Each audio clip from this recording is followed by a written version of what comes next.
Hare Krishna, can you hear me? My obeisances. Anchakalpatarubhyo Shikapasindubhyo Chipattanam Pavanabhyo Vaishnavabhyo Namo Namaha. Can you hear me? I need to know some way whether you can hear me or not. All right, thank you. Let us start. Share screen.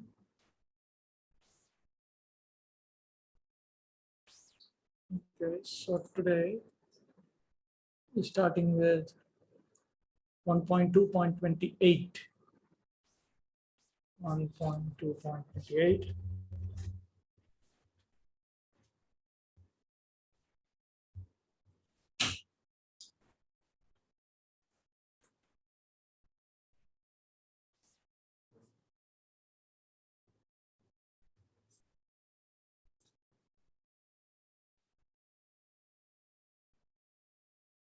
What is this? Just a minute.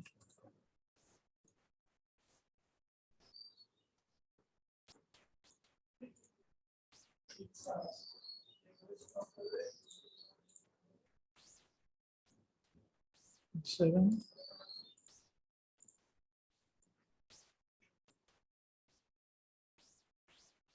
So we saw this.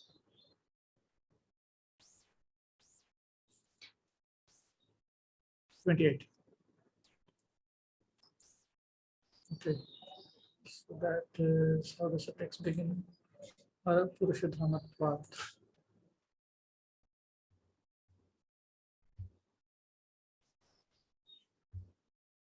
Purushadhamatvat. Okay.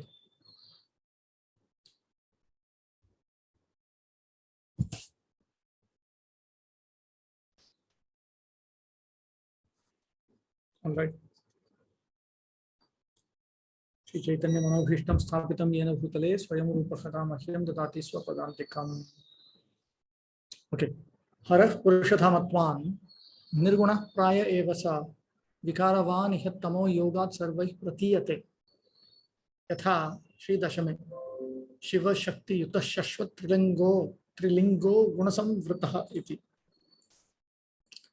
When Lord Hara is a personal expansion of the Purusha, is nearly transcendental to the material modes. But because of his contact with the mode of ignorance, all in this world perceive him as subject to transformation. We find in the 10th canto that Lord Shiva is always united with his personal energy, the material nature. He manifests three features and responds to the entreaties of nature's three modes.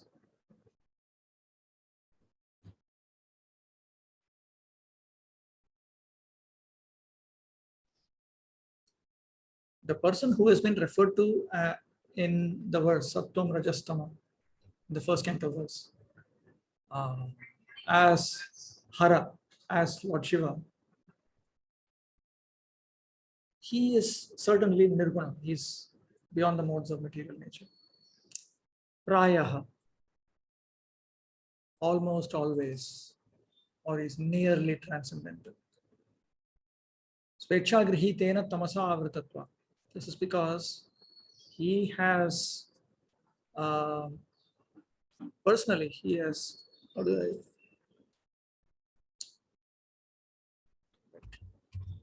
he has covered himself up with tamas by his own choice. So he is not like the conditioned souls. The conditioned souls, we are forcibly covered. Pasutastu avikarisa ityartha. He is not transformed by the modes of material nature.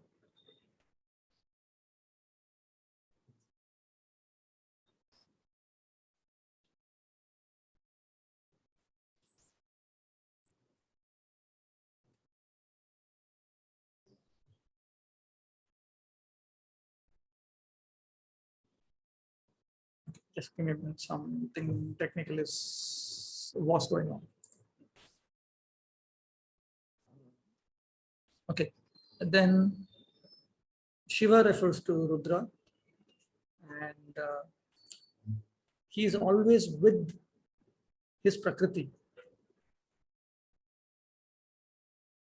by his own choice. ननु तमः संवृतत्वं तस्य ख्यातं त्रिलिङ्गत्वं इह कथमुक्तम्. It is known that he is covered by tamas. Why is he described here as Trilinga?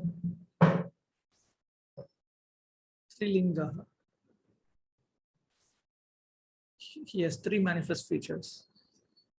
इति चेत् उच्यते त्रयाणां गुणानां मिथः सम्पृक्तत्वात् सत्त्वरजसी च तत्र स्यातामेव इत्यविरोधः. That is because the three modes of material nature are always together. And because they are together, Sattva-guna and Rajoguna are also with Tamoguna. Etacha vakyam loka pratitya anuvada rupam bodhyam. And that statement of Bhagavatam, this 10th canto statement, this should be understood to be just a repetition of, it is merely repeating what is perceived by the world. As mentioned in the first canto verse that calls the three Gunavataras direct expansions of the Supreme Person, this Lord Hara is transcendental to the modes of nature. His transcendental position differs from that of the limited Jivas when they assume the roles of Lord Rudra's expansions. Lord Hara is Purusha Dhama, non-different in substance from Lord Vishnu, as indicated in this verse by the words Nirguna Praya, nearly transcendental. Lord Hara sometimes allows himself to be covered by ignorance. It is generally thought that his association with matter subjects him to material change, but in truth, he is changeless. Lord Rudra is eternally related with material nature in a neutral state of equilibrium.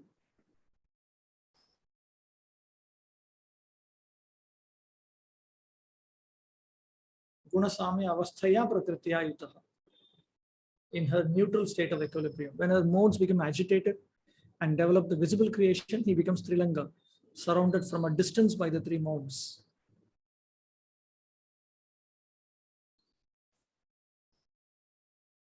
Gunai durataha samvrataha. So he is covered from a distance. Lord Rudra is famous for being covered by the mode of ignorance. How then can one correctly call him Trilinga? The answer is that the modes of nature always intermingle. So when Rudra contacts Tamoguna, he also contacts Sattva and Rajas. The Bhagavatam concludes that only ordinary people consider him covered by the modes. Yatha Brahma Samhitayam Kshiram yatha Vadivikara Vishesha Yoga Sanjayate Nahi Tatah Pratagasti Heto Yashambhutam Api Tatha Samupaitikariat Govindam Adipurusham Tamaham Bhajami. Thus the Brahma Samhita states, milk changes into yogurt when mixed with a yogurt culture, but actually it is constitutionally nothing but milk. Similarly, Govinda, the Supreme Personality of Godhead, assumes the form of Lord Shiva, Shambhu, for the special purpose of material transactions. I offer my obeisances at his lotus feet. This verse explains how Lord Rudra remains transcendental to the material modes while apparently being affected by contact with the mode of ignorance. Purushathamatvad nirgunatvam, tamo yogad vikaravatva bhanitihi, ganitihi. Ityatra pramanam shiram yatha. This is evidence. Shambhu, Rudra, is not a completely separate person from the Supreme Person Govinda. Rather, Shambhu is a special transformation. Vikara Vishesha Yogat. Kshiram yatha dadi sanjayate. Tatah kshirat heto dadi pratak bhinnam na asti, na bhavati. The Supreme Lord chooses to take charge of the mode of ignorance and thus expands himself for that specific purpose without giving up his transcendental nature. Tamo yogat svecha grihita tamasa sambandhat shambhur bhavati. So by his own choice, he has accepted the covering of tamas from a distance, that also from a distance. In other words, covers from a distance. It covers him from a distance, just like the clouds cover the sun from a distance. That means only the vision of the sun is covered. Actually, it's not covering the sun. Natu Govinda Shambhur Anyaha ityartha tatha cha vikarasya agantukatvat swarupena prasanga iti. So the transformation is only accidental, is only non-essential. Swarupena prasanga. There's no question of him himself being transformed.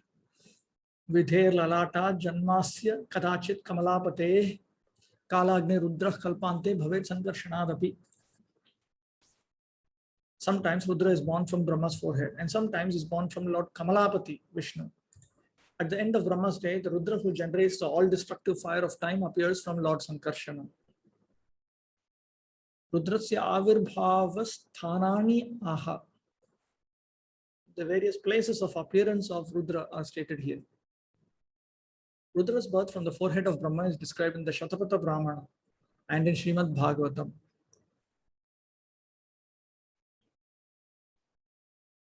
And his birth from the forehead of Lord Vishnu, the husband of Kamala, is described in the Maha Upanishad and various Puranas. These descriptions are not incompatible since Rudra appears in different ways during different days of Brahma. Kalpabheda Sambhavya. Certainly possible because different days of Brahma, different things happen. All destructive fire of time. The Rudra who destroys the universe at the end of Brahma's day is described in the 11th canto of Srimad Bhagavatam.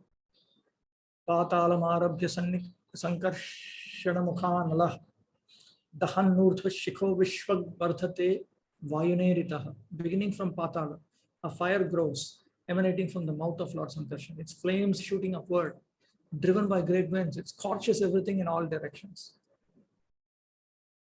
Sada Shivakhya Tanmurtis, Tamogantha Vivarjita, Sarva Karana Bhutasau, Bhutasa, Vanga Bhuta, Swayam Prabhu, Vayavya, Dishu Saiveyam, Shivaloke Pradarshita. The form called Sadashiva is completely free from any trace of the mode of ignorance. He is the cause of the entire material creation and is a personal expansion from the body of the original personality of Godhead. The Vayu Purana and other scriptures state that he resides on Shivaloka. Yattu Krishna Swayam Prabhu Narayanadayastad Vilasa Swamshaha Atha Aveshascha Kechit Tat Swamshat Garbhoda Shayat Brahma Vishnu Rudraha Tesham Ishatvam Kadachit Brahma Rudrayo Jivatvam Cha Iti Vachanalabha Shastrakrita Nirnitam Na Tat Chaturasvam. किंतु सदाशिवो मूलम तत्वम स्वयं पद अभिमतम तद्देव नारायण आदि रूपम अतः ब्रह्मादयस त्रयस तस्यैव कार्यभूता इति okay, wait. So now Sri Baladev Vidyabhushan is presenting an objection. First, he summarizes Sri Rupa Goswami's explanation. Thus far, Sri Rupa Goswami has drawn the following conclusions. Shri Krishna is the original personality of Godhead. Narayana, other forms of Godhead are his Vilasa and Swamsha expansions, and there are also Jivas who become Avesha incarnations. From the Swamsha expansion lying on the Garbha ocean come Vishnu, Brahma, and Rudra, who are originally his own expansions, but the latter two roles are sometimes also played by Jivas. There are other opinions. For example, it might be said that Lord Sadashiva is the original truth and that he alone deserves to be called the Swayam Rupa, that Narayana and the others are his expansions, and that the three Guna avatars are created by him. So this objector is now quoting from the Kaivalya Upanishad. Achintyam avyaktam anantarupam shivam prashantam amritam brahmayonim tamadi madhyanta vihinam ekam vibhum chidanandam arupam adbhutam.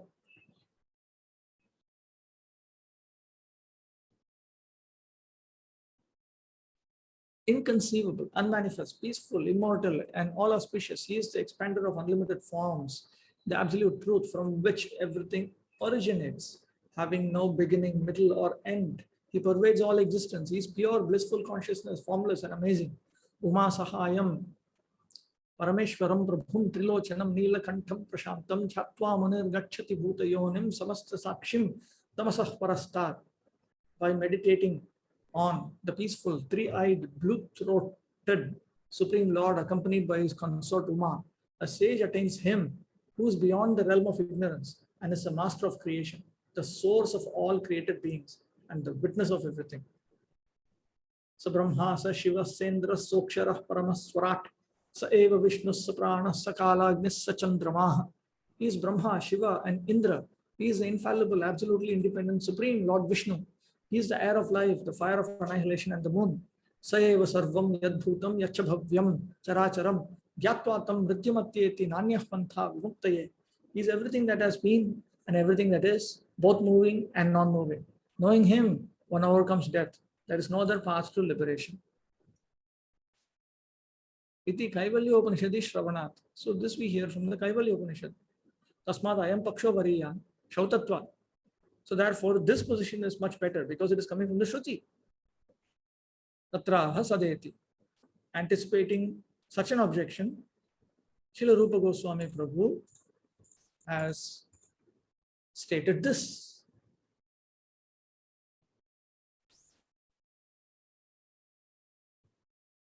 Samurti Swayam Prabhu Krishnasya Angahuta Narayanas Tadvilasa Ityartha. Atayeva Taitriya Shivam Achyutam Narayanam Iti Ekarthena Patanti. Shrutau Uma Kirti Tat Sahayam Trilochanam Trikalagya Neelam Mani Bhushita Gantham Iti Vyakhya.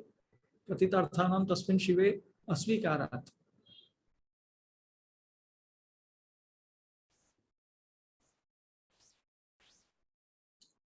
Although these reliable and authoritative statements of Shruti seem to equate Lord Shiva with Lord Narayana, we need to understand these statements correctly. Srila Baladev Vidyabhushan explains that these verses describe only Lord Narayana, the Vilasa expansion of Krishna, the original Godhead. Shiva is also a name of Narayana, and thus the two names are used interchangeably in the Mahanarayana Upanishad. Shivam Achyutam Narayanam. Similarly, Uma is another name of Kirti, one of Lord Narayana's principal Shaktis. So Uma is another name of Kirti, who is one of the Lakshmis. Then, since this passage describes the Lord of Vaikuntha and not the Gunavatara of the material world, Nilakantha indicates one whose neck is adorned with the blue gem. And finally, Shivaloka should be understood as the Supreme Lord's abode Vaikuntha. See, the basic point is this.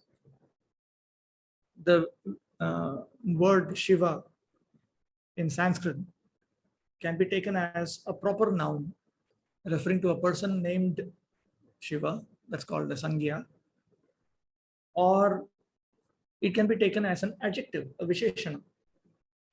Shiva also means auspicious. On the other hand, the name Narayana is a Sangya, is a personal name. It's a proper noun. It cannot be accepted as an adjective by certain rules of Sanskrit grammar connected with the last na is the na with the n with the dot below. That is indicative of the fact that Narayana is the proper name of a person. Narayana, without that, if there was no dot below that, because of some complicated grammar rules, it might simply be interpreted to be an adjectival phrase, the shelter of all humans or the shelter of all living entities. But because of this rule, we understand it refers to one particular specific individual, a person who has that as his proper name, as his own name. So Narayana is a proper noun. So based on that, the Vaishnava Acharyas have pointed out that many of these statements which seem to glorify Lord Shiva in reality are actually statements glorifying Lord Narayana. Andaughasya samantatu ityadi bhir vayaviya vakyair nirupitaha ayam sadashivas tallokasya sandarbha kridvihi. So this Sadashiva is a form of the Supreme Lord, as pointed out by the author of Shat Sandarbha. Srila Jiva Goswami in his Bhagavad Sandarbha has cited the verses of the Vayu Puranam mentioned in this verse, beginning with the words Andaughasya samantatu, surrounding the mass of all the universal eggs which glorify Lord Shiva. तथा च ब्रह्म संहितायां आदि शिव कथने नियतिस्सा रमादेवी तत्प्रिया तत्वशं तदा तल्लिंगम भगवान शंभु ज्योति रूप सनातन या योनि सा पराशक्ति इत्यादि. The Brahma Samhita explains the original form of Lord Shiva, Ramadevi, the spiritual potency, beloved consort of the Supreme Lord, is a regulatrix of all entities. The divine plenary portion of Krishna creates the mundane world. At creation, there appears a divine halo of the nature of his own subjective portion. Subjective portion. Prabhupada uses the expression plenary portion. This halo is divine Shambhu, the masculine symbol or manifested emblem of the Supreme Lord. This halo is the dim twilight reflection of the supreme eternal effulgence. This masculine symbol is the subjective portion of divinity, who functions as progenitor of the mundane world, subject to the supreme regulatrix. The conceiving potency in regard to mundane creation makes her appearance out of the supreme regulatrix. She is Maya, the limited, non-absolute potency, the symbol of mundane feminine productivity. This is Sri Brahma Samhita's discussion of Lord Krishna's expansion as Lord Sadashiva. Swayam Rupasya Krishnasya Murti Sadashiva Ityatra Nirnayakam Vakyamaha Niyati Sveti. So this clearly concludes that. The discussion continues with these words. Kamo Bijam Mahadhare. The intercourse of these two brings forth the faculty of perverted cognition, the reflection of the seed of the procreative desire of the Supreme Lord. Linga Yonyatmika Jata Ima Maheshwari Praja. All offspring of the consort of the great Lord Maheshwara of this mundane world are of the nature of the embodiment of the mundane masculine and feminine generative organs. Shaktiman Purusha Soyam Lingarupi Maheshwara Tasmin Navirabhul Linge Mahavishnu Jagatpatihi. The person embodying the material causal principle, that is the great Lord of this mundane world, Maheshwar Shambhu, in the form of the male generating organ, is joined to his female consort, the limited energy, Maya, as the efficient causal principle. The Lord of the world, Mahavishnu, is manifest in him by his subjective portion in the form of his glands. So these are all quoted by Sri Baladevi Vidyabhushan. And then he gives an explanation which is paraphrased here. Verse 7 of the Brahma Samhita states that the Supreme Lord always enjoys with his pleasure potency Rama. Rama is the name of Lakshmi. Rama is Tadvasha, subordinate to the Supreme Lord in their mutual enjoyment and never separated from him. Indeed, she can never be separated from him because she is of his very essence. Tadanapayini tat swarupa bhuta iti yavat. The High Shishya Pancharatra says, Na Vishnuna vina Devi, na Vishnu Padmajam vina. The goddess is never alone without Vishnu, and Vishnu is never without the lotus-born goddess. And the Vishnu Purana describes her as Nityaiva Sa Jaganmata, Vishnu Shri Ranapayini. Lord Vishnu's consort Shri is the eternal mother of the universe and is always by his side. Anapayini, inseparable from him.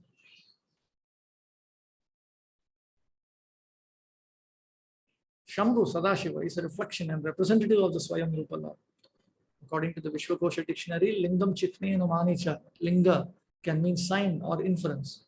Lord Sadashiva is also Bhagavan, the Lord of the spiritual sky, full in 6 opulences, an expanded form of mundane success. His body is Jyoti Rupa, pure spirit. The revelation that Sadashiva, the Lord of the material creation, expands from Krishna, is supporting evidence that Krishna is the original form of the Supreme. Just as the detection of a dewlap on an animal is evidence that that animal is a cow.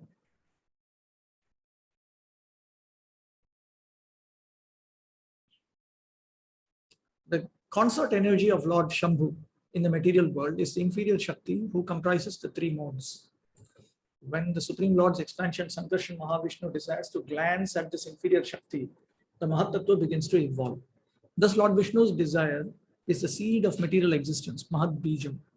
The word Mahat refers to the countless finite living beings impregnated in the womb of material nature by Lord Vishnu's glance.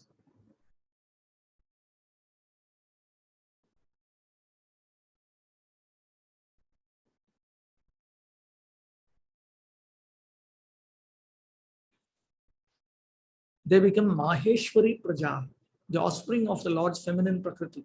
the all-powerful ruler of creation, and they are Linga Yonyaptika, born from the combination of the supreme enjoyer and his Prakriti. These conditioned jivas are also known as children of Prakriti because they are fully dependent on her.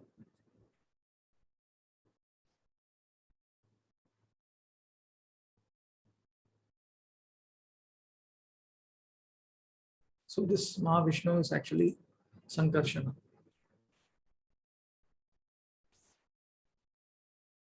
Prabhupada said that the parents of the conditioned souls are Parvati and Shiva. The parents of the liberated souls are Lakshmi and Narayana. Sri Brihad Bhagavatamrita glorifies Lord Rudra in the second and third chapters of the first part and in the third chapter of the second part. And Sri Chaitanya Charitamrita describes Rudra in his role as Gunavata. Srimad Bhagavatam also presents Lord Rudra prominently in several cantos. The third canto describes his birth from the forehead of Brahma. The fourth canto explains the terrible reactions Prajapati Daksha suffered for offending him. The fifth canto describes Sri Rudra residing on a Ilavrita Varsha, and worshipping Lord Sankarshan from whom he expands. And the eighth canto tells the history of Lord Rudra drinking the poison churned from the milk ocean and describes his encounter with Lord Vishnu's Mohini incarnation. Then Sri Rupa Goswami turns to Lord Vishnu. Sri Vishnu Yatha Sri Tritiye Talloka Padmam Saueva Vishnu Pravi Vishat Sarva Gunava Bhasam Tasmin Swayam Veda Mayo Vidhata Swayam Bhuvam Yam Sma Vadanti Sobhu Iti.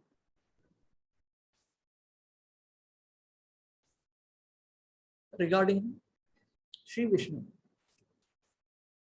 the third canto states, into that universal lotus flower, Lord Vishnu personally entered as a super soul. And when it was thus impregnated with all the modes of material nature, the personality of Vedic wisdom, whom we call the self-born, was generated. So this is Garbhodakshaya Vishnu.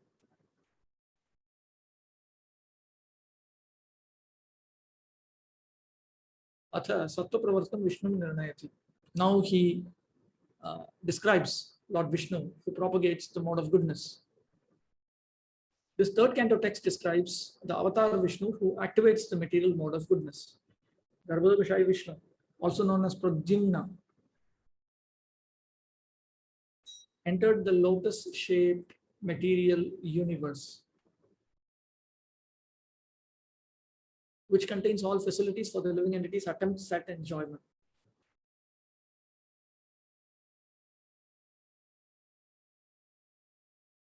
The scriptures never mention that the Gunavatar Vishnu can be either Jiva or Vishnu Tattva, as Brahma and Shiva can, because Vishnu is always the complete personality of Godhead. Brahmavat Rudravatcha Vishnu Dvairupyam Nasti Atas Tannoktam. Yo Vishnu Patyate Sosau Shirambhudi Shayo Mataha Garbhodashayinas Tasya Vilasatvan Munishwarai Narayano Virad Antaryami Chayam Nigadyate. The Vishnu spoken about here is the Lord who lies on the milk ocean. Because he is a personal expansion of Garbhodashayi Vishnu, the best of sages call him Narayana. They also call him Virat and Antaryami. Antaryami literally means the inner controller, super soul, very commonly used in place of super soul. Lokapadma Pravishta Kim Nama Bhut. So these are his different names. Garbhodashayi Pradyumna Sasrashesha Aniruddha Chaturbhujaha San Lokapadmam Sampravishtaha Shirabdau Shayanas Tannama Bhut. Lord Garbhodashayi Vishnu, also known as Pradyumna, and Sahasrashirsha, the 1,000-headed one, expands as Aniruddha and enters the lotus of the universe. There he rests in the milk ocean and thus becomes known by the name Kshirodakashayi.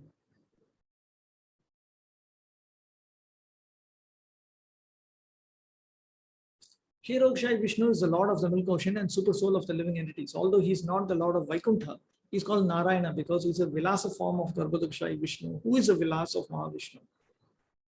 Lord Mahavishnu can be called Narayana because he rests on the Karanarnava, the water of creation. His non-different expansion resting on the milk ocean is thus also Narayana. Apo Nara Nara iti prokta. Manu Samhita also begins by talking about Narayana, that he rests in the water of creation.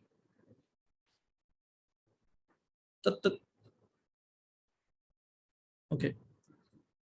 Lord Chaitanya Mahaprabhu's explanation of the Gunavatar Vishnu is recorded in Sri Chaitanya Charitamrita. Vishnu Dharmottaradyukta Yah Puryo Jandamadhyatah Santi Vishnu Prakashanam Tah Katyante Samasatah. The Vishnu Dharmottara and other Puranas describe Vishnu's various expansions and abodes that manifest within the material universe. The condensed account follows.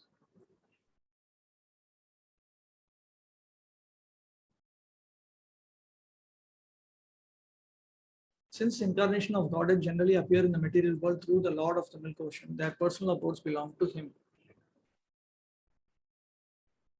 Atha asya Kshirabdhipater asmin jagadande mahatyah vibhutayah santi iti darshayitum aha Vishnu dharmeti.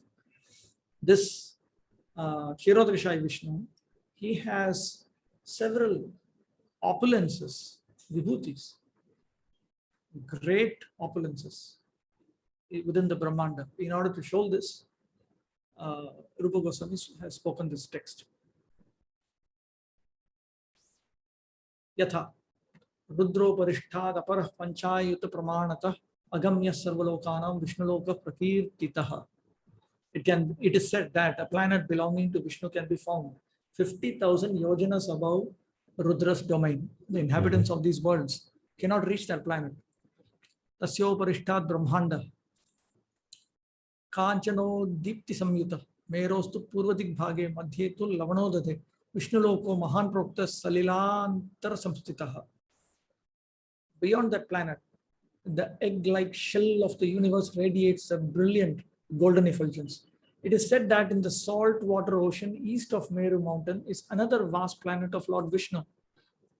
The shell of the universe is called the Brahmanda because even Lord Brahma travels Amyate there to see its beauty.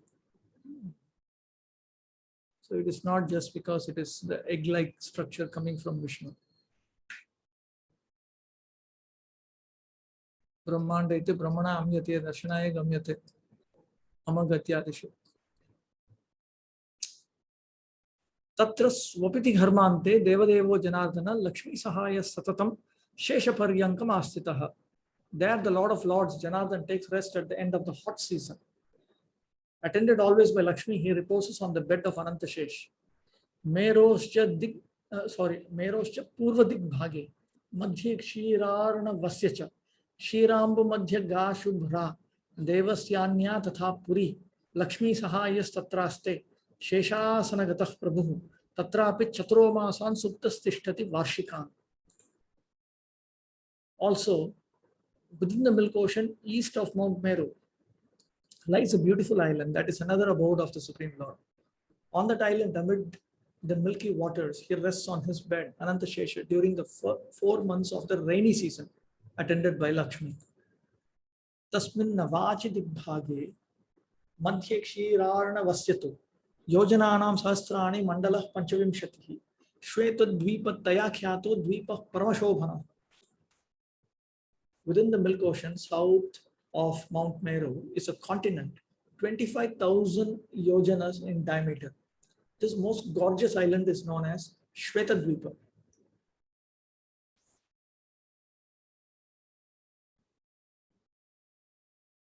Nara Surya Prabhastatra Shitamshu Samadarshana Tejasa Dubnirikshascha Devanam api Yadava.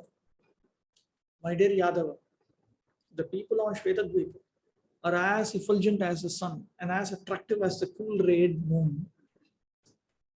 They emit such a brilliance that even the demigods find it difficult to look at them.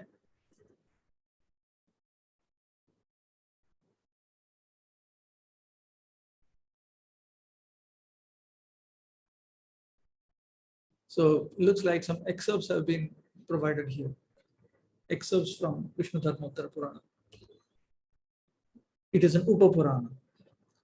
Brahmandecha Shveto Nama Mahanasti Dvipakshirabhi Veshtitaha Lakshayojana Vistara Suramya Sarvakanchana Kundendu Kumada Prakshay Lola Kallola Rashibhi Dhautamala Shilopeta Samanta Shira Varidhe iti.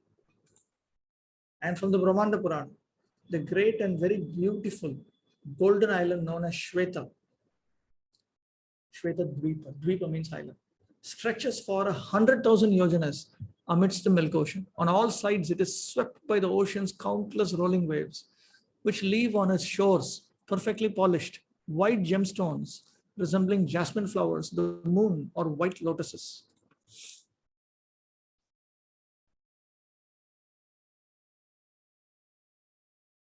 Kimcha Vishnu Puranado Mukshadharme cha kirtitam Kshirabdher Uttare Tire Shvetadvipo Bhavediti.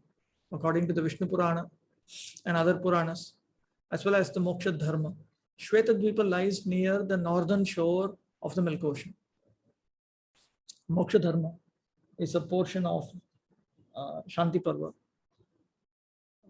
the 12th canto of Mahabharata. It fully discusses the duties to be executed to attain moksha, liberation. Within the Moksha Dharma, there's a section called Narayaniya, which discusses Shvetadvipa, talks about Shvetadvipa. And that Narayaniya has been pointed out to be the cream of Mahabharata, because it is so explicit in its presentation about devotional service. So Bhagavad Gita, Narayaniya, these are all the topmost teachings of the Mahabharata. Mahabharata is meant for all kinds of people, but Moksha Dharma is meant for those in the mode of goodness, and Narayaniya is considered to be the essence of it. And Jiva Goswami also mentions this Tattva Sandarbha. Shuddho dad uttare shvetad dvipam syad padma sammatam. In the opinion of the Padma Purana, Shvetadvipa lies in the northern part of the ocean of pure water. Shvetadvipasya sthito matantare aha kinchetyadina tadidam kalpabhedat avagamyam. So there are two different opinions on the location of Shvetadvipa. That should be understood to be because in different days of Brahma, the arrangement is different. For different kalpas, Lord Brahma locates Shvetadvipa on different sides of the Milk Ocean, or even in different oceans. Thus, the various Puranas are not actually contradicting one another on this point. Vishnu Sattvam Tanoti iti Shastre Sattva Tanuspritaha Avatara Ganaschasya Bhavet Sattva Tanusthatha Bahirangam Adhishtanam iti va tasya tattanuhu.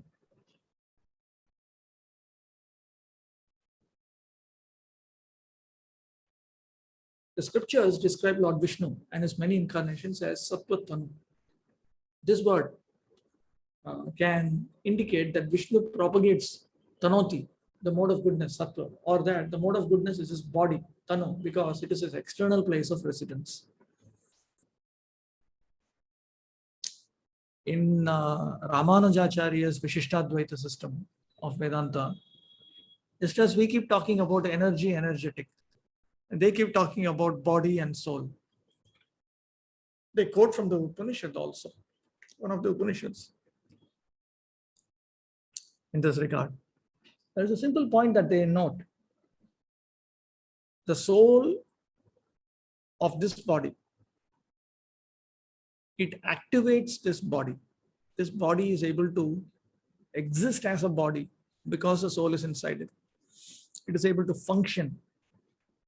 Its knowledge acquiring senses can function. So it becomes you are able to function because of the soul. So they point out that according to certain statements of the Shruti, this entire universe is fully dependent on the Supreme Lord. And therefore, because he is entered into this universe, he can be said to be the soul of the entire universe. Correspondingly, the universe is said to be his body. Now, this should not get confused. It's not his own body. It's not his own body. He has his own body, which is non-different from him. But it is metaphorically his body. So this expression Sattva Tanu, which means he who is a Sattva promoter, or the one who has Sattva as his body. These two meanings are there. Sri Suta Goswami uses the word Sattva Tanu in a statement, Shreyamsi Tatra Khalu Sattva Tano Nrinamsyu. Of these three, Brahma, Vishnu and Shiva, all human beings can derive ultimate benefit from Vishnu, who propagates the quality of goodness. So here Lord Vishnu has been described as Sattva Tanu. It might be asked whether this word Sattva Tanu, which can be translated embodiment of material goodness, is a material form assumed by Lord Vishnu.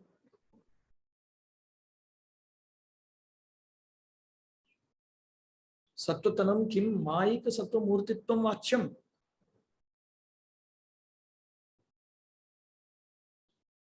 Tathacha sati tad upasanaya muktero bhavaha. In that case, by worshipping him, one will not get liberation. It might be asked whether this word Sattvatanu which can be translated embodiment of material goodness, is a material form assumed by Lord Vishnu. If so, then worshipping that form of his would not likely result in liberation. According to Vedanta Sutras, one can gain liberation only by worshipping the Supreme in his original form as the soul of all existence. Atmeti tu upagachanti grahayanti cha. Only as a Supreme Soul can he be properly understood and explained to others. In other words, it's not simply thinking about Krishna that can give you liberation from material existence. You have to think of him the way he is in reality. So what is he in reality? He is a Supreme Soul, untouched by matter. So Bhagavatam describes Lord Krishna in this manner. Not just Krishna, Krishna and his plenary expansions and so on. All of them are described in this manner. This doubt is resolved by the explanation that Sattvatanu has meanings other than the embodiment of material goodness, meanings consistent with Lord Vishnu's granting liberation. The word Tan means to propagate, and so Tanu can mean propagation as well as body. Lord Kshirodaka Shahi Vishnu and the incarnations who appear from him propagate the mode of goodness. Or alternatively, Sattva is Lord Vishnu's external place of residence as opposed to Vaikuntha.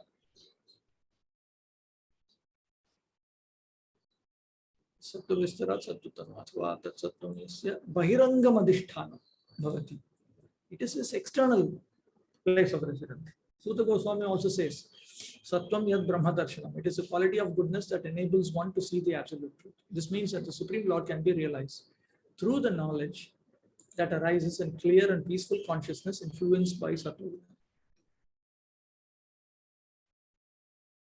Antarangam adhishtanam tu Vaikuntham eveti bhava. So his internal place of residence, the place where he factually himself resides, is Vaikuntha, spiritual, fully spiritual, absolutely spiritual. But the one that takes you to the transcendental world, that is the mode of goodness. I will say it is something like the different countries, they have their Capitol buildings in the capitals of their own countries. But they also have embassies in other countries. So Sattva is something like an embassy. From there you can come to the spiritual world. Something like that. Ato nirgunata samyak sarva shastri prasidhyati. Thus all scriptures consistently present him as being beyond the modes of nature. Tata hi Shri Dashame Harirhi nirguna sakshat purusha prakrite paraha sas sarvadrik upadrashta tam bhajan nirgunam bhavet. As for example, in the 10th canto, Lord Hari, however, has no connection with the material modes. He is the Supreme Personality of Godhead, the all-seeing eternal witness, transcendental to material nature. One who worships him becomes similarly free from the material modes.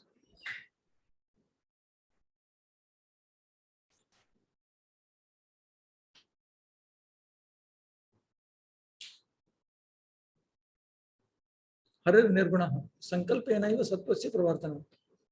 Lord Hari is fully beyond the three modes of material nature because simply by his will he can cause sattva guna to be propagated.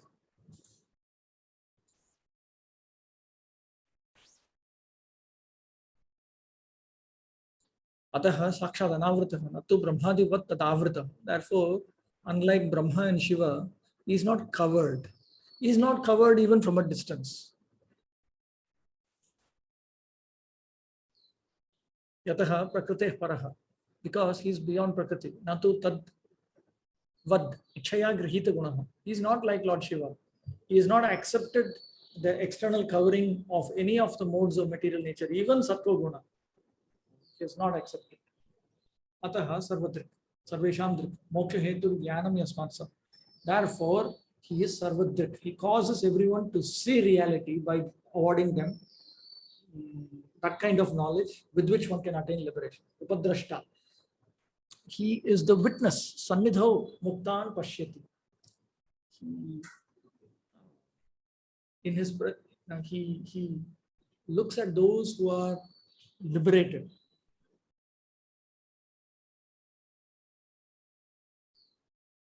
Mukta gamya ityartha. He is the goal of the liberated. Natu tadvat muktais tyajyaha.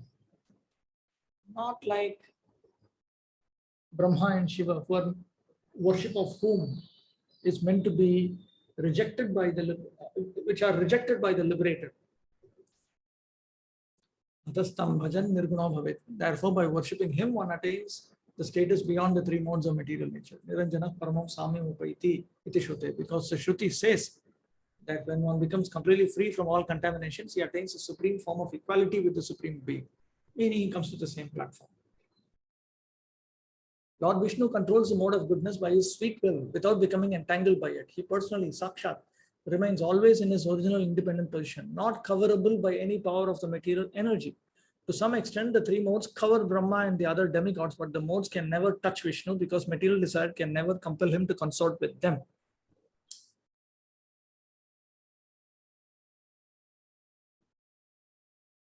He sees everything, and he bestows the transcendental vision that leads all fit candidates to liberation. He is the ever-present witness for these souls on the path to liberation, and he is their goal, not just another object to leave aside. Therefore, by worshipping him, a human being becomes also transcendental to the material modes. Freed from the taint of material association, one attains transcendental equality with the Supreme.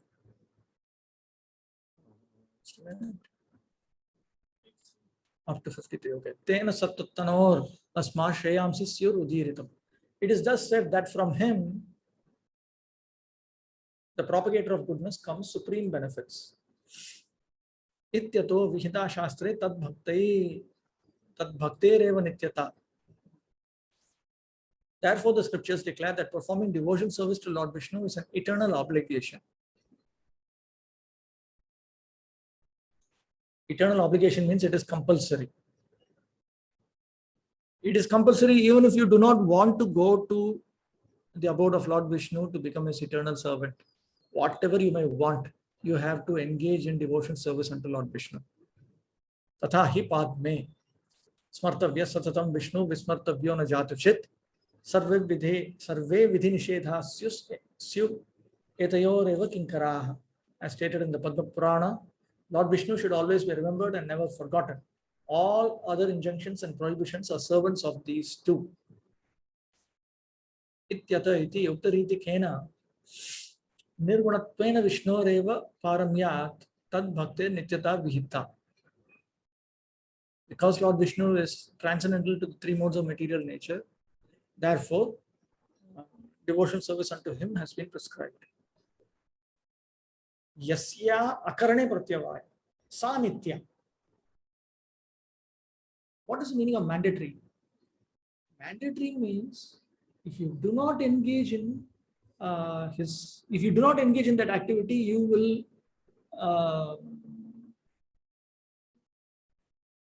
will experience a reverse or loss. Atra pramanam smartavya iti. And the evidence in this regard is being given from Padma Purana. Etayo viknusparna vismarnayo sandhyopasana de nityatvepi yatha pitralokha phalamasti evam bhaktes tatvepi Vishnulokastad iti bodhyam. Just as when one engages in chanting the Gayatri and so on, these are actually compulsory for the higher three varnas. That is the result of going to Pitraloka in the next life. One can attain Pitraloka, stated in the Shastra. So like that, even though bhakti is a mandatory activity, it does have a possible result. Going to Vishnu Loka should be understood. In common language, Nitya means regular or constant, but in the specific context of sacrifice and service, it means obligatory. When failure to perform some particular activity will lead to loss, that activity is called Nitya. Since Lord Vishnu is a supreme person, failure to perform devotion service to him leads to losing the real value of human life. Therefore, devotion service to Lord Vishnu must be considered Nitya. Moreover, there is no more serious obligation than this devotion service. By fulfilling ritual obligations like chanting the Gayatri mantra at the junctures of the day, a person can achieve Pitraloka. But by performing devotion service to Vishnu, one can achieve Vishnu's abode. Sri Baladev Vidyabhushan brings this up because even in Bhakti Rasamrita Sindhu, this point comes that even though bhakti is a compulsory activity, it has a result that can be attained through it. That is because there have been some philosophers who have been saying that Vedic injunctions are basically of two types: compulsory and optional. Circumstantial duties are also there. Nitya, Naimittika, Kamya. Compulsory.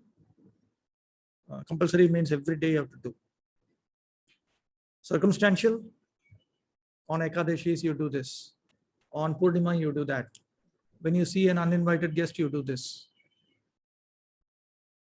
Then there are optional rules. If you want a son, you do Putra Kameshti sacrifice. But you must do like this.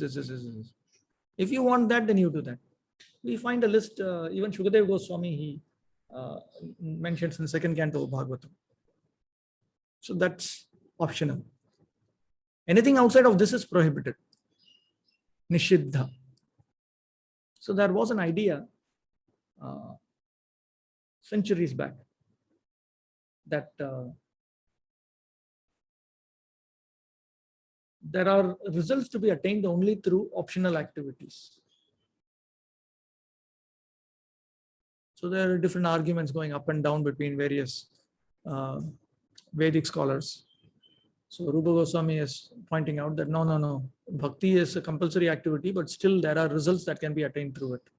If you engage in bhakti with the desire to go to the abode of the Lord in order to serve him forever, you can attain it. Vyamohaya characharasya jagatastete purana gamas tam tam eva hi devatam paramikam jalpantu kalpavadhi. Kalpavadhi. Why is it that kalpavadhi? Kalpavadhi. Typing mistake. Siddhante punareka eva bhagavan vishnu samastagama vyapareshu vivechana gatikaram niteshu nischiyate.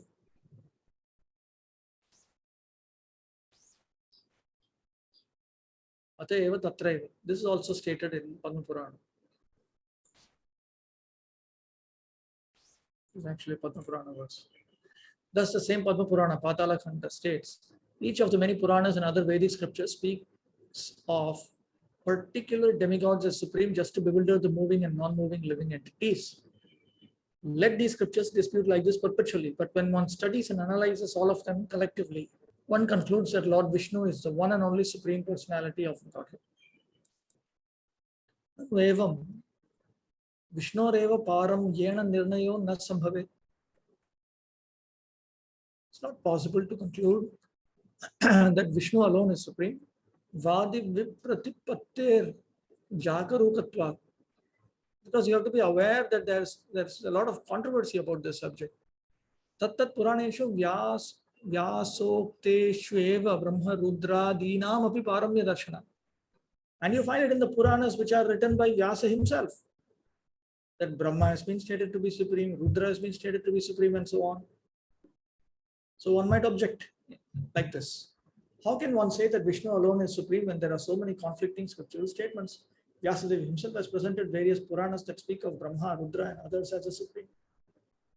While it is true that the Puranas and other scriptures seem to make contending claims of supremacy, these claims should be properly understood. According to the Padma Purana, persons other than Vishnu are put forward as the one Lord of creation to bewilder the faithless amongst the souls living in the bodies of demigods, humans, and animals, as well as in mountains and other immobile bodies.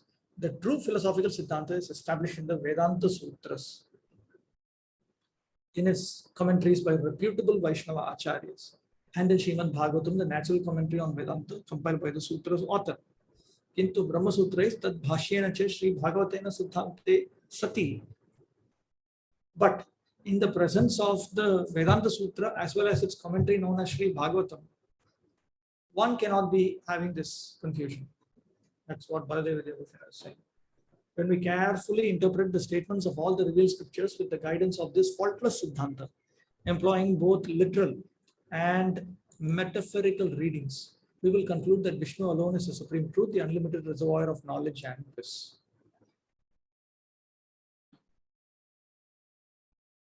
Tena samastagama vyapareshu abhida lakshanadishu viveka sangatim niteshu Vishnoreva anavritta Vijnana Ananda Murti Paramyavan Nishchiyate. Then one concludes that Lord Vishnu is the supreme truth, the unlimited reservoir of knowledge and bliss. Okay, that is fine. So I'll stop with that. So let me have a look.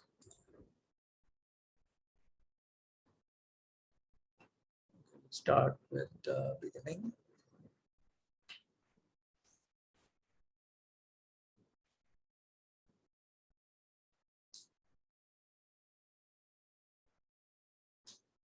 Text 31.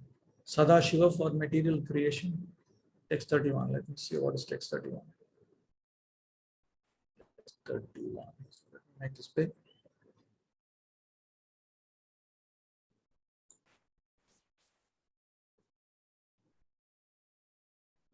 Text 31. Is there a... This one does not have a table of contents. Okay, let me just go back.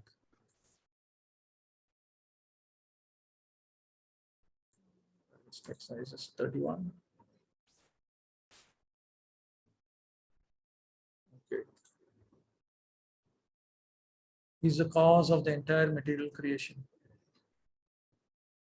Okay, so what is the problem here?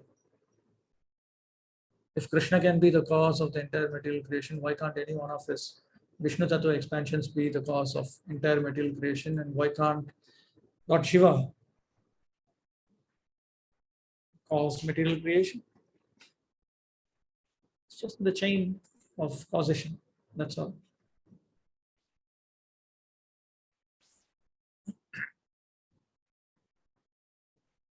Why contradictory statements in various Upanishads and Puranas? Contradictory statements are not there. There are statements meant for particular targeted audiences in order to bring them to one status after another. Most of the living entities do not want the absolute truth. If a person is fully asleep, deep sleep, and if you wake him up and just shine some light on his eyes, he cannot see. Just to wake up gradually. So therefore, the Shruti and Smriti, they help the conditioned souls come up. There are those who want Vairagya, Vidya and Bhakti all in one go immediately, bang, fast. So for them, the whole thing is blasted off in Bhagavatam. Here you take it. Then there are those who don't want to know everything fast. See, knowledge, renunciation, and devotion service, they are interrelated. In the three tracks that I keep talking about, Swanishta, Parinishthita, Nirapeksha, track 1, track 2, track 3. Basically, track 1, they want to go back to Godhead, but slowly. Track 2, they want to go back to Godhead in one full lifetime. Track 3, one lifetime itself is too slow for them. They want Krishna now. Tomorrow is too late. So corresponding to that, their Vairagya, Vidya, and the extent to which they are made to accept, that will naturally vary. Somebody wants to go slow. We know from our own devotee community, we see there are those who 100% sure they want to go back to Godhead slowly. I myself know so many of my friends, they want to go back to Godhead, but not too fast. Slow. So if you go and tell them, Sarvadharman Parityajya Mamekam Sharanam Vraja, you're in Maya. Oh, you have a wife, children. This is all, fifth canto. This is a great forest of enjoyment. This, that, jackals, foxes, this, that. If you start saying, you'll say, hey, cool down. Just cool down. Just cool down. I'm going slow. That's not what I'm supposed to be thinking of day and night. You should be thinking of that day and night because you're jumping in fast track. I'm going slow. I'm reading through. I'm getting guidance. So knowledge, renunciation, and devotion service are related. So Krishna is very much aware of that. Therefore, he presents these scriptures meant for those who want to go slow. There are those who want to go back to Godhead after many, many lifetimes. Slowly they want to go back to Godhead. They definitely want to attain the Supreme Lord's abode, but they want to go slow. So it is there. So for them, you have to go only one step at a time. They need to progress one step at a time. So therefore, they will be given only information about one step. You cannot go to them and start telling you the highest thing. We know even in our own preaching within ISKCON itself, we see that. So what to speak of the Supreme Lord trying to convince the conditioned souls with all different configurations of Satyaguna, Rajoguna, Tamoguna, with all combinations also. So naturally, he has a methodology of dealing with them. In Bhaktivinoda Thakur's introduction to Bhagavad Gita, in his commentary called Rasika Ranjan, he brings up this point. He says in some scriptures, you'll find statements that karma is the highest, the best process, highest process. There's nothing superior to that. Some other scriptures you will come across statements. It's jnana which is the highest. It's the best process, supreme process. Nothing is better than that. You'll find some other scriptures who will say bhakti is the highest. Nothing better than that. Nothing is there. So Bhaktivinoda Thakur, then he explains why it is there. It's all related to adhikar, fitness. For those who are fit for karma, you need to keep them on track. Otherwise, they will even give up that and jump into adharma. So the Vedas, as Sri Baladev Vidyabhushan explains in his commentary to Traigunya Vishaya Veda, the Vedas, first of all, they want you to develop confidence in the Veda. Therefore, the Veda presents subjects involving the three modes, dharma, artha, kama, moksha. Conditions also, what do they want? They want only artha, kama, actually speaking. They don't want any damn dharma. Dharma is restriction. Moksha is even more restriction. And if you're talking of something higher than that, that's even more restriction. So it will just, the Veda starts by a negotiation with the conditioned souls. You want artha, kama? Here, we are giving you deluxe. Take it. You follow dharma, you'll attain artha, kama next life. Deluxe. You cannot get it. Worship demigods, demigoddesses. They can manipulate your karmic reactions. They can give you all these things. No human being can do all these things for you. You worship Parvati. You don't need bharatmatrimony.com. Everything will come.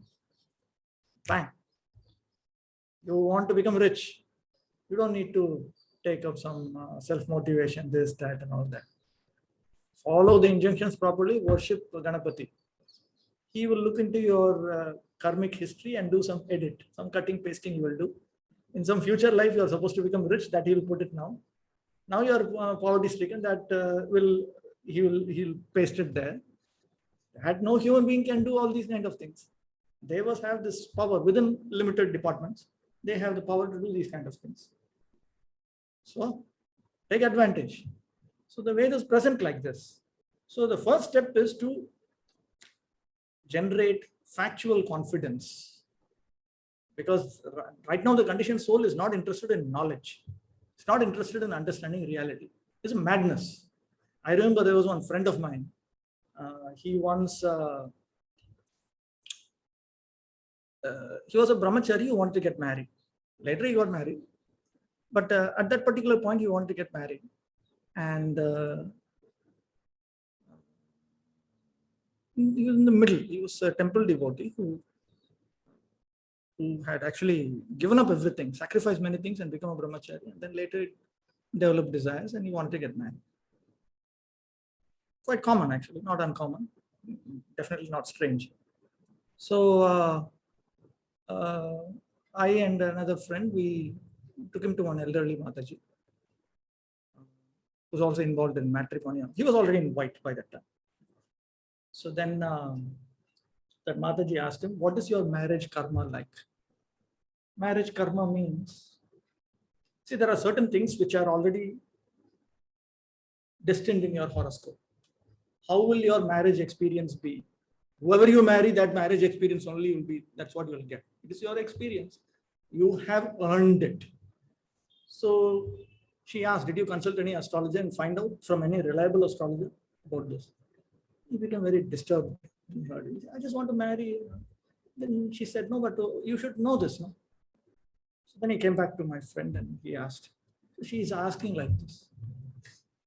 Then he somehow pacified him, and I think that we all ate together nicely, and he pacified him, sent him off. Then my friend told, she should not have asked this question. Why did she ask this question? This is all knowledge, sattva-guna, information. What is this? He wants to get married.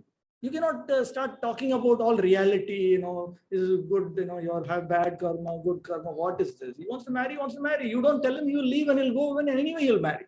And if you tell him marriage is bad, then he'll have a girlfriend. So when we are absorbed in, when we are overcome by desires, then the only thing that you want to hear is how it can be fulfilled. So the Veda also takes up that as the first priority. And then when you start inquiring about what is reality, then the Veda upgrades you to the next stage. And how much of reality do you want to know? That is another thing. How much of reality do you want to know? You want to know a little bit? Scriptures for Rajoguna. You want to know everything? Most scriptures for Sattva-guna. So in that way, gradually are brought up. It's a very, very useful method. So Bhaktivinoda Thakur, he says that corresponding to their adhikar, now all of this he doesn't say, he gives an indication, and I'm taking content from Baladev Vidyabhushan, other places also. It's a common point that comes in the scriptures. Sorry, in the explanation of scriptures by the Acharyas.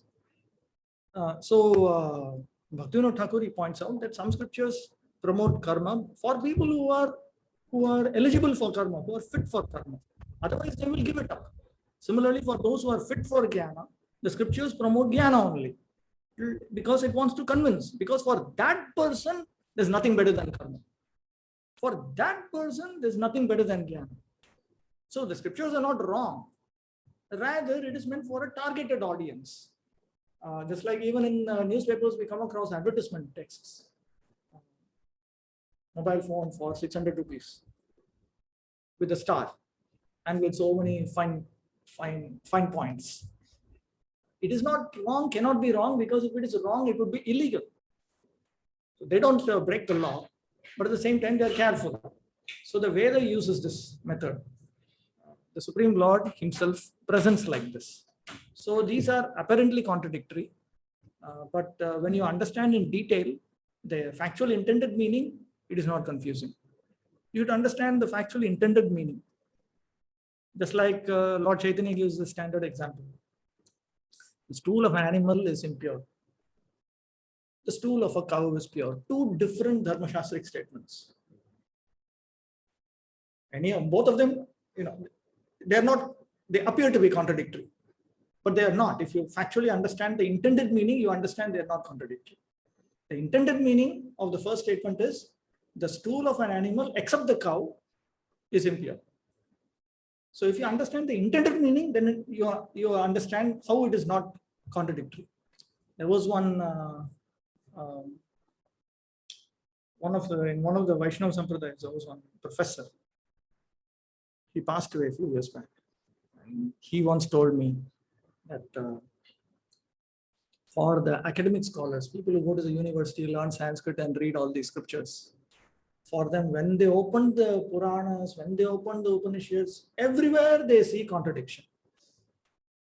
And then he said, but we, trained by Madhvacharya, we're trained by a standard authority on how to understand what, with scriptural evidence, with maturity. We look at all of these books, the same books that they are looking. We see nothing but harmony. Everything is clear.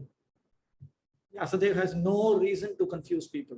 Shruti, which is originally the Lord's own voice, has no reason to confuse people. So the contradictory statements are just apparent. Why Shivaloka is considered as supreme abode Vaikuntha? No, Shivaloka simply means the auspicious abode. What is the destination for Lord Shiva's follower? What will happen to Kailasa inhabitants during Pralaya? Is Shivaloka a permanent place? We will see this in Brihad Bhagavatamrita. Lord Shiva is actually on the other side of Brahmajyoti. We are talking of the original Lord Shiva, the Supreme Lord, not some living entity representing him. He's on the other side of Brahmajyoti. It is not destroyed. Text 52. But by bhakti, result is love of God. Is it not? Why specifically Vishnu's abode mentioned here? First of all, in the language of Vedanta, Vishnu refers to Vishnu Tattva. And attainment of Lord Vishnu's abode after attaining full love of Godhead, that is also accepted. Generally, the conditioned souls engage in Vishnu Bhakti to attain liberation. That is why it is said, Muktanam api siddhanam Narayana Parayana Sudurlabha Prashantatma Kotishwapi Mahamuni. Very few living entities are interested exclusively in pleasing the Supreme Lord. It's just a general, it's a general principle. There are exceptions and there are small minorities. Going back to Godhead, attaining love of Godhead, are these both the same or different? If different, what is the difference between the two? We are supposed to attain love of Godhead and then go back to Godhead to Goloka Vrindavan. And we are talking of unalloyed, pure, exclusive love of Godhead. I've already pointed out in the Telegram forum about 3 levels of souls liberated in the spiritual world. Why are the Puranas bewildering the faithless?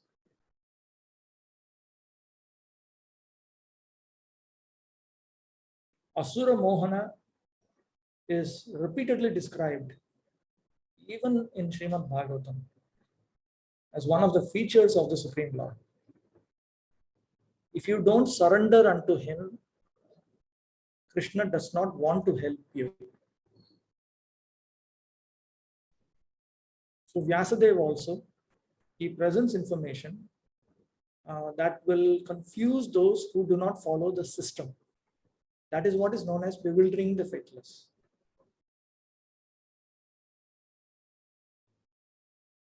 I'll give some examples coming from Madhvacharya. Vyasadeva uses 3 different modes of expression. He calls them bhasha, Madhvacharya. Samadhi bhasha, darshana bhasha, guhya bhasha. Samadhi bhasha is when Vyasadeva is communicating reality after seeing that in Samadhi. Darshana bhasha is simply reporting. Guhya bhasha is some cryptic mode of communication, like mantras which are not directly revealed. Like in Brahma Samhita 5th chapter, you'll find one of our Gayatri mantras presented cryptic manner. If you have received it, then you should be able to understand it when you look at it. Otherwise, you won't be able to understand it. If you don't know, like for instance, Vyasdev is sometimes just reporting what different people talk. Does not say that that is correct. It's just reporting.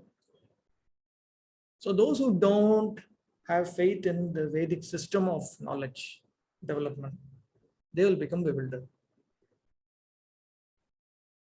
Srimad Bhagavatam is commentary on Vedanta Sutra or on Vedas, as Vedanta Sutra itself is commentary on the Vedas. Vedanta Sutra teaches us some key principles with which to understand the Upanishads and the rest of the Shruti.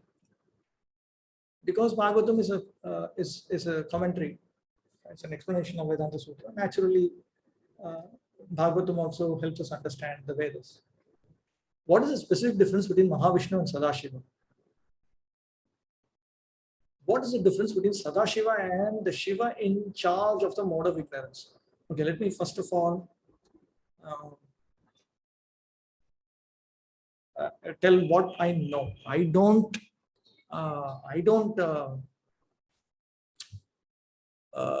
understand certain things yet. I do know that Shiva takes charge of the mode of goodness by externally covering himself. Then there are living entities who assume his name and form and who are empowered by him. To distinguish between these living entities and the original Lord Shiva is called Sadashiva. This much I understand. What is the distinction between Mahavishnu and Sadashiva?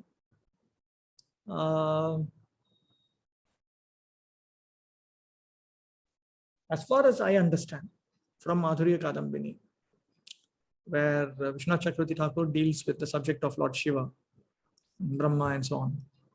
The understanding that I have as of now is that the Supreme Lord, when he is absolutely free from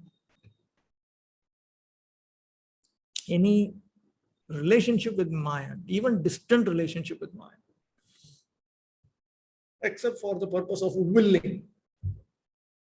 That's the only extent Lord Vishnu deals with Maya, only like that. Eko bahusyam. Oh, let that be creation. But then Maya does. That's the only thing. But Sadashiva is more than that. He accepts Lilaya Svikrita Maya Sparsha as a pastime. He accepts the touch of Maya. Lord Vishnu does not accept the touch of Maya at all. But Srila Prabhupada often encourages to finish the business in this life only, obviously. Yes, but Prabhupada also says that if you have material desires, you will have to come back in this world repeatedly. You cannot have any material desire. So to finish the business means to come to the point where you don't desire even a Mahaprasad Rasagolla. Difference between Shiva and Sadashiva that I said. So this is how I understand. Darshana Bhasha is simply reporting what you see. What you see is reporting. Comes in Mahabharata Tatparya Nirnaya. There are also other places where, not like this, but in a different manner, this subject is taken up. Sri Ramanujacharya, Sri Jiva Goswami, they point out that some of the Puranas are Sattvic, some are Rajasic, some are Tamasic.